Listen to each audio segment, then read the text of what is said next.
Olá pessoal, sou o Thiago Pittini, drapple.com.br. Bem-vindos ao 149º Dr. Apple News, toda sexta-feira o resumão de notícias. Obrigado especial sempre ao Antônio, ao Gilberto, Renato, Sandro, mandando sugestão de pauta, muito obrigado. Vamos lá, as notícias que nós temos essa semana separadas para vocês. A gente começa com as notícias históricas, né? A gente tem no dia 27 de maio de 86, o Steve Jobs já estava fora da Apple, dando uma declaração a respeito da troca da agência de propaganda que atendia a Apple, né? Na época era a Chiat e Day, que fez aquele comercial de 1984 e tal, que foi inclusive dirigido pelo Ridley Scott, e o John Sculley preferiu trocar pela BBDO. Era uma agência que ele tinha um conhecimento, ele já tinha amizade lá dentro, acabou trocando, e o Steve Jobs acabou dando uma entrevista para o The Wall Street Journal dizendo que é sinal de que a Apple já estava no caminho errado, né? Ao invés de ser os criadores, eles estavam se tornando os cuidadores, né? E essa nunca foi a ideia do Steve nessa época, né? Então ele acabou dando uma cutucadinha, mesmo fora da Apple, ele acabou dando uma cutucadinha aí no John Sculley por conta disso, né? Então esse comercial é um comercial icônico, né? Fez história na propaganda, e a gente tem esse lado do John Sculley avançando cada vez mais aí de uma forma desastrosa pela Apple. Em 92, alguns anos depois, na CES de Boston, se eu não me engano, de Chicago, ele na Consumer Electronic Show, né, de Chicago, ele acabou anunciando, mostrando o Newton, que era o menino dos olhos do Sculley, né, era o Macintosh do Sculley. Ele fez um pedido de pizza utilizando o Newton, onde tinha o desenho da pizza e com a canetinha você ia trazendo os recheios da pizza, né, ia arrastando para cima da pizza, e esse pedido ia para a pizzaria via fax, né? Quem lembra de fax, quem usou o fax aí, deixa o comentário aí, a gente vai saber mais ou menos a idade de vocês, né? E aí a pizzaria recebia esse fax pelo Newton. Era a forma de comunicação que tinha na época e foi muito usado, era muito revolucionário naquela época. Hoje a gente dá risada, mas é o caminho, a evolução para tudo, né? O problema disso é que o John Sculley acabou queimando a largada, né? Ele anunciou isso em maio de 92 e o Newton acabou sendo lançado mesmo para venda em agosto de 93. Então aí um ano depois, né, mais de um ano depois, e o que acabou criando uma expectativa muito grande no povo, nos consumidores, mas como demorou muito para chegar e depois veio com aqueles problemas de escrita, de reconhecimento de escrita, enfim, o Newton ele prometeu muito, mas entregou pouco, né? E tem uma história aqui, inclusive nesse artigo, que conta que até uns funcionários acabou suicidando tanto trabalho que teve, pressão, né? A gente sabe que lá na Apple não é brincadeira, a pressão é bem grande, a carga horária é bem grande. Então teve um aí que teve uma estafa, né? E o outro que acabou suicidando, não sei se por conta do trabalho ou não, enfim, mas aconteceu que um funcionário, deixa eu ver, acho que tem até o nome dele aqui, deixa eu ver se eu acho aqui um pouco mais para baixo. Enfim, não vou lembrar o nome dele aqui. Tudo bem, deixa pra lá. Mas realmente foi um desenvolvimento muito intenso, né, como tudo lá dentro da Apple, e o Newton acabou sendo o avô do iPhone, o avô do iPad, né? Inclusive tinha uma equipe lá dentro que estava sugerindo para fazer um Newton grandão, né? Teria o Newton grande e o Newton pequenininho, o Junior ou o Pocket Newton, né, como eles estavam querendo chamar, abrindo o caminho para o iPad, né? Que inclusive é a nossa próxima notícia aqui, a venda do iPad, né, começou a venda no dia 28 de maio de 2010, esse equipamento que foi apresentado pelo próprio Steve Jobs e revolucionário. O desenvolvimento começou com o iPad e depois foi para o iPhone, né? A gente tem um pouco dessa história sendo contada também, mas foi nesse dia em que existiam filas e filas na loja lá para poder pegar esse equipamento mágico, como o Steve Jobs costumava dizer nas suas apresentações, né? A gente vê que acabou marcando um produto novo, né? Um equipamento novo, e que está bem distante da concorrência com relação a market share, né? Muita gente tem iPad, muita gente usa o iPad e o iPad continua evoluindo até o ponto de tentar substituir aí os computadores. Nós vamos ver mais uma notícia um pouquinho mais para frente que trata disso aí para o nosso novo iPad OS, né? Bom, também temos aí no dia 31 de maio de 2013 os fotógrafos do Chicago Sun-Times sendo mandados embora, aqueles que usavam aquelas câmeras analógicas ou mesmo as digitais daquelas grandonas, e sendo substituído pelos jornalistas que tinham um iPhone.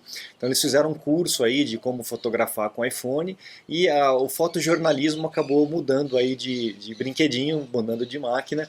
Tinha muitos fotógrafos aqui no Brasil que ficavam reticentes com relação ao iPhone, e eu tenho visto que todos eles estão trocando, estão vendo a qualidade, ainda mais hoje em dia, né? Estão vendo a qualidade da fotografia, os recursos e a facilidade que o iPhone traz na hora da fotografia, do que ficar carregando aqueles equipamentos pesados. Mas é lógico que tem a turma saudosa que vai gostar aí das câmeras digitais, né? E também da película, a famosa película. Não tem gosto como esse de fotografar numa película. Quem já usou já sabe como é que é isso aí. Realmente é uma experiência completamente diferente, né?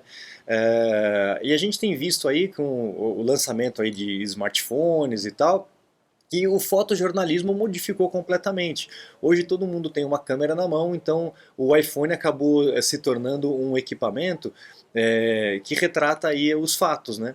Então todo mundo se tornou um fotojornalista hoje em dia por conta desses brinquedinhos. Não só o iPhone, mas os outros smartphones também, né?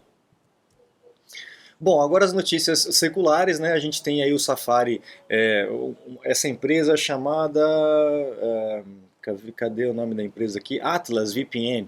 É um relatório dessa Atlas VPN dizendo que o Safari ultrapassou aí a marca de 1 bilhão de usuários. Isso se dá porque a máquina, os iPhones, iPads, Macs já vem com o Safari, muita gente acaba usando o Safari, mas o Chrome está 3 vezes lá na frente, tem mais de 3 bilhões de usuários. Mas assim, nenhum navegador é 100%, né? A gente precisa ter 2, 3 navegadores no equipamento, porque você não consegue acessar tudo com um só, a internet vai sempre evoluindo. Eu particularmente prefiro utilizar o Safari, ele é mais integrado ao sistema, ele é muito mais leve, muito mais ágil do que os outros navegadores, principalmente do que o Chrome, né? O Chrome é meio pesadão, é meio elefantão aí para o Mac, mas lógico, para soluções do Google o Chrome tem mais integração, é mais fácil, dá menos problema do que o Safari. Então eu acabo utilizando 3, 4 navegadores na minha máquina, dependendo do que eu vou fazer, eu uso um ou uso outro.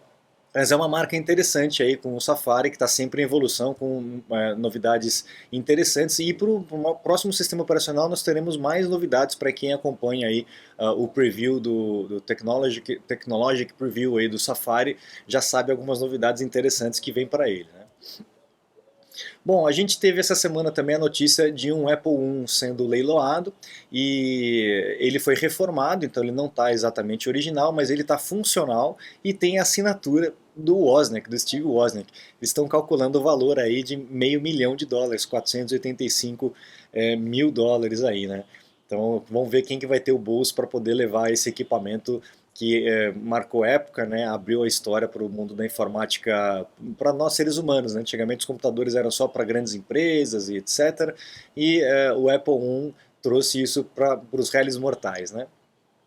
Bom, a notícia que eu comentei com vocês logo no começo é que foi descoberta aí no WebKit do próximo iPad OS, né, talvez a inserção de janelas flutuantes no iPad. A gente sabe que a gente não consegue trabalhar com janelas flutuantes como é no Mac, né, que você arrasta a janelinha, puxa uma para cá, puxa uma para lá.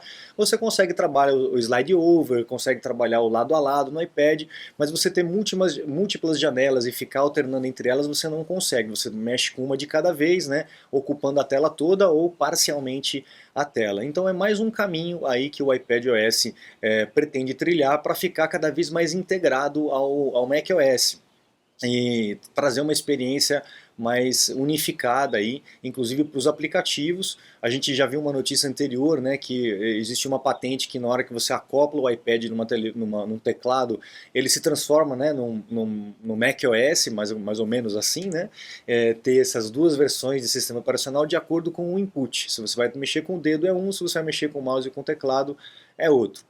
Muita gente está migrando, está deixando de utilizar os MacBooks para utilizar o iPad, porque para aquela situação é mais confortável, mais prático, mais rápido, né? A caneta também auxilia muito na parte de desenho, etc. Então o futuro vai ser a integração disso tudo, não tenham dúvidas, né? A gente tem aí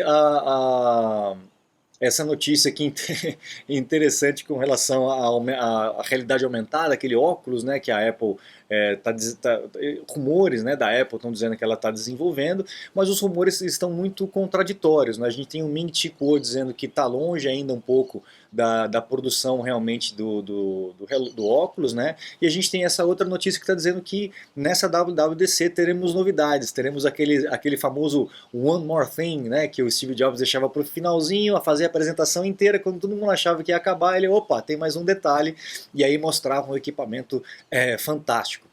Pode ser que isso ocorra também na apresentação do Tim Cook aí na segunda-feira, dia 6, né? E talvez seja o óculos. Mas assim, os rumores ainda estão muito contraditórios, a gente não tem certeza se isso vai acontecer. Pode ser que ele anuncie, que ele mostre, mas que isso só esteja disponível para venda lá no ano que vem. E talvez seja o mesmo tiro no pé que teve lá com o Newton, né? Vamos ver se vai ser isso mesmo, o que a história vai reservar para a gente. Bom, temos também aí um declínio de vendas de smartphone de 3,5% agora em 2022, natural por conta da situação econômica do mundo todo, inflação no mundo todo, né? Principalmente lá fora, a inflação tá bem grande comparada com a nossa aqui, e a gente tem visto, tendo muita gente fora, né, muitos brasileiros que moram no exterior, em todos os continentes, e todo mundo está comentando as mesmas dificuldades, né, bem grande com relação à inflação, então a galera com certeza vai segurar um pouco a compra de eletrônico, que seria meio que supérfluo, né, hoje em dia comparado com combustível, com alimentação, etc., né? Mas mesmo assim, com um declínio de 3,5%, a Apple foi a que menos sofreu com esse declínio. Talvez por conta dessas atualizações constantes, né, e desse marketing que a Apple faz, esse ecossistema fechado e integrado, né, que a Apple tem com seus dispositivos, o que facilita muito a compra de mais dispositivos, as pessoas querendo trocar cada vez mais, né? Você está desperdiçando seu iPhone, iPad, Mac? Ganhe tempo e produtividade com nossos cursos. Você vai aproveitar melhor seu Apple. Matricule-se em drapple.com.br. Aqui no Brasil, a Senacom, né, que é a Secretaria Nacional do Consumidor, que é vinculada ao Ministério da Justiça, pediu 72 horas para a Apple explicar a respeito da segurança dos fones de ouvido. A gente viu lá nos Estados Unidos uma família entrando na justiça porque uma criança, um adolescente de 12 anos, sofreu danos irreversíveis ao ouvido, e os danos ao ouvido são irreversíveis, pelo menos até o ponto que a gente sabe, né? E por escutar o som muito alto aí no AirPods. Aí o pessoal sabe, né? Quem não sabe, confere aqui no canal, que eu tenho vídeo sobre isso, e nos cursos eu também explico essa situação. A gente tem as restrições lá no iPod, no iPad, no iPod, no iPhone, etc. E essas restrições podem ser vinculadas a uma senha, né, lá no tempo de uso. Com isso, você consegue limitar a altura máxima dos fones de ouvido. Então, os adolescentes, os jovens aí que gostam de ouvir música muito alta nos fonezinhos de ouvido, pode realmente danificar. Cada ser humano tem uma sensibilidade diferente, e você pode, como pai, como responsável, você pode abaixar esse volume máximo, né, e colocar essa restrição com essa senha, e mesmo que a criança ou o jovem aumente o volume ao máximo, ele não vai passar daquele limite que você mesmo estabeleceu. Então também é uma outra segurança que você pode fazer. Talvez a Senacom não saiba desse recurso, aconselho vocês aí a acompanhar o canal do Dr. Apple, que com certeza vocês vão aprender, tá bom? A Apple também está reportando para o jornal Wall Street Journal, dizendo que vai aumentar os salários aí, dos funcionários, né? Principalmente daqueles que trabalham em período parcial lá nos Estados Unidos, um aumento comparado com 2018, um aumento de 45%, para subir para $22 aí a hora trabalhada. Os que trabalham em período integral também vão ter um aumento, provavelmente para poder ajustar com essa questão de aumento de preços que a gente tem visto no mundo inteiro, né? A Microsoft também anunciou que iria aumentar os salários, iria reajustar os salários, então isso é muito bom para deixar o funcionário cada vez mais motivado, né? E por último, vamos deixar essa patente interessante que chegou para a gente. Esse foi o Gilberto que mandou para mim. Obrigado, Gilberto. Uma patente que a Apple foi concedida à Apple com relação a uma câmera no relógio, no Apple Watch, talvez até na coroa. A gente não sabe até que ponto é uma câmera para filmar, para fotografar, ou é uma câmera, um sensor, né? Assim como são os sensores aí do Face ID no nosso iPhone. Então talvez um sensor para reconhecer a movimentação dos dedos, ou então para algum sensor de saúde, o sensor pode, essa câmera pode também estar na parte de baixo do relógio. Então a gente tem visto aí a Apple focando na questão de saúde. Pode ser que essa câmera tenha a ver com saúde, porque eu acharia muito estranho alguém tirar uma foto assim, né? Ou então fazer assim para fotografar alguém, né? Ficar meio esquisito, né? Não faz muito sentido, mas a gente não sabe a aplicação da tecnologia até que a Apple realmente apresente para a gente. E também tem essa questão de reserva de patentes, né? A grande parte das patentes registradas pelas empresas nem chegam a ser utilizada nos produtos, é mais para uma reserva de tecnologia, porque existem empresas, que a gente já comentou inclusive aqui nos news passados, que sobrevivem disso. Eles registram patentes para depois alugar ou depois vender a patente para outras empresas, né? Elas não produzem nada, só fazem reserva dessas patentes. Inclusive existe uma briga judicial lá nos Estados Unidos com relação a isso. Há empresas que não produzem nada, só produzem patentes e ficam depois aí pedindo dinheiro, aluguel e tal, ou processando as empresas que usam essas tecnologias em produtos reais, né? É uma briga boa, é uma briga forte lá nos Estados Unidos, e a gente tem que ir acompanhando para ver o que vai acontecer, porque isso determina o futuro do desenvolvimento, né, dos produtos em todas as empresas, não só na Apple, mas em todas as empresas. Legal, pessoal, essa é a última notícia que eu separei aí essa semana para vocês. Desejo a vocês um ótimo dia, um ótimo final de semana, e a gente se encontra no próximo Dr. Apple News, na próxima sexta-feira de manhã, tá bom?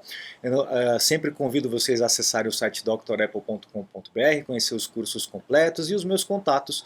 Caso vocês precisem de um suporte, uma consulta técnica online, entre em contato comigo que a gente agenda um horário, tá bom? Muito obrigado, um grande abraço e até a próxima. Tchau, tchau.